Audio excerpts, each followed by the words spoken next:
Hey, ladies and gentlemen, thanks for tuning in. I'm going to teach you how to play Future Past by John Mark McMillan. I'm going to sing and play it first, and then I'm going to bring the camera up close and show you the chords on the guitar and how to play the rhythm. It is in 3/4 time, and it is in the key of C. So here we go.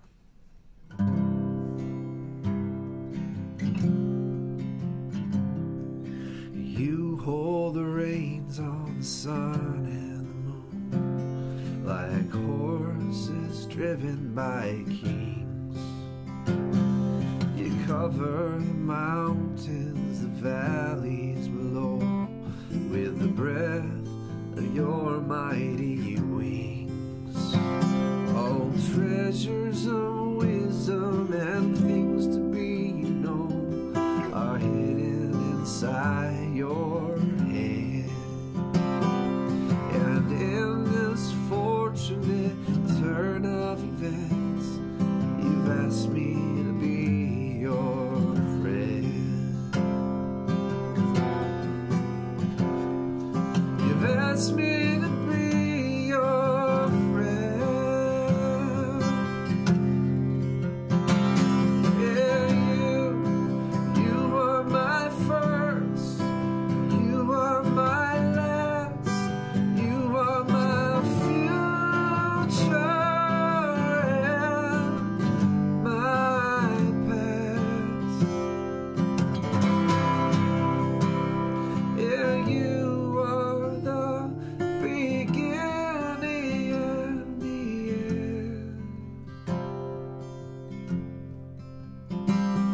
Oh, you are the beginning and the end.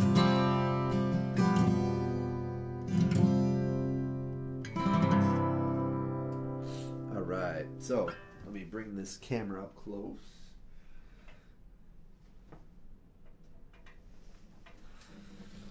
And, whoops, tilt it down. All right, I dropped my pick. So, in the key of C, naturally, we're going to have to learn a C chord. So here we go. C chord looks like this. Your first finger on the first fret of the second string. Second finger on the second fret of the fourth string. Third finger on the third fret of the fifth string. We need to learn an A minor chord. So basically, it's kind of like a C chord, except you're just lifting that third finger and you're strumming from the fifth string. Okay, an F chord, like a C chord, except you're leaving your one finger where it's at, but you're bringing your two finger down a string and your three finger down a string. Okay, so that's a easy way to get to that F chord. There's a different style C chord in this song, and that would be a C over E. And basically, anytime there's a standard C chord, you're strumming from the fifth string down, whereas a C over E, you'll be strumming from the E string down. Okay. G chord. Standard way, or the way that I learned how to play G chord when I was a wee lad, is like this. Third finger on the third fret. Second finger on the third fret, first finger on the second fret, and then on the bottom I have my third and fourth finger playing the third fret. Okay, there's a couple different ways.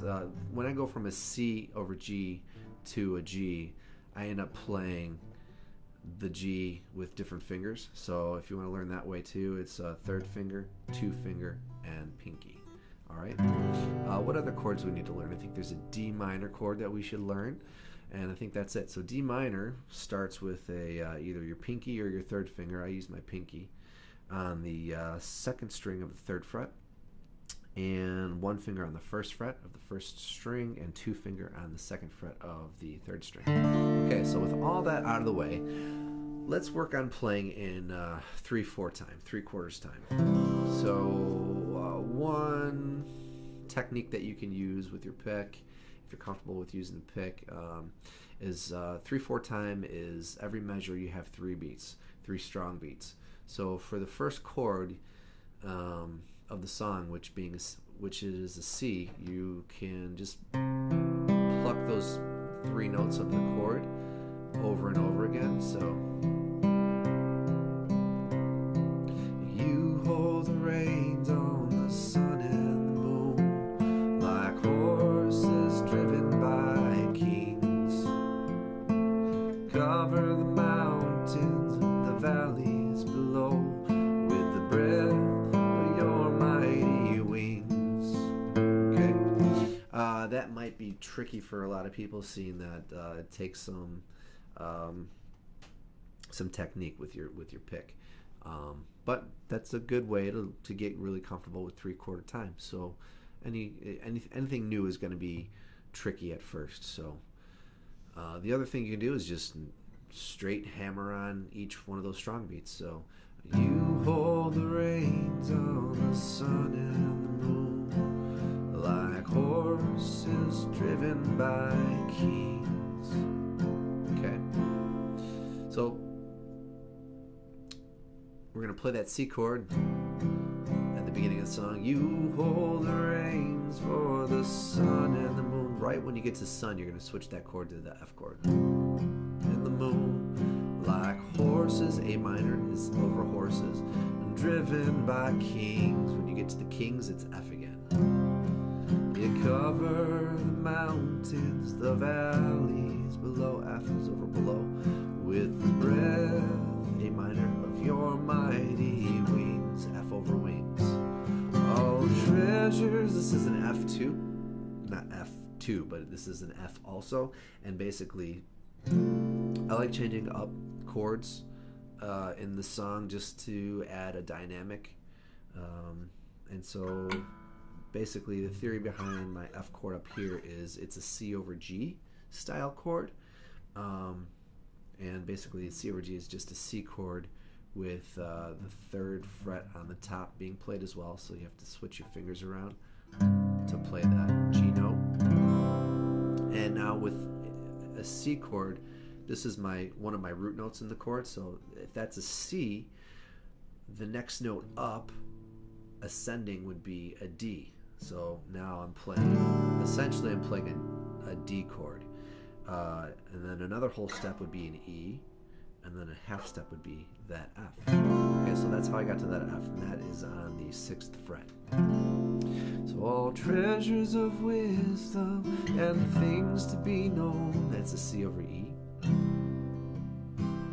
are hidden, A minor, inside G chord, your hands. And in this fortunate turn of C over E, you've asked A minor to be G, your friend, F chord, and then you can pull that for another 2 measures. You've asked me to be your friend, 1, 2, 3, 1, 2, 3, 1, 2, 3. So all together, every time you play that F chord at the end of you ask me to be your friend, it's for 4 measures, which means each measure is 3 beats, so 3 times 4 is 12. So you're going to be strumming that F chord 12 times. All right, so then going to the chorus. And you are my first, you are my last G chord, you are my D minor, to the C, to the A, to the G, to the F.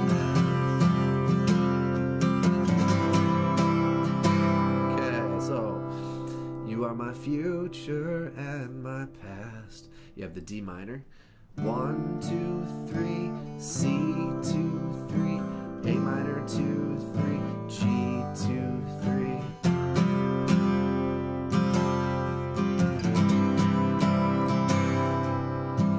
Okay, so the D minor, the C, the A minor, and the G get 1 whole measure.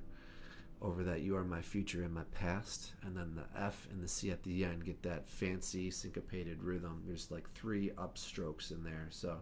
And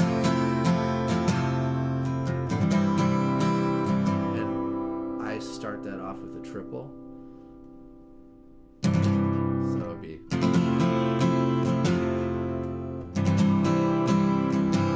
Slowing that down.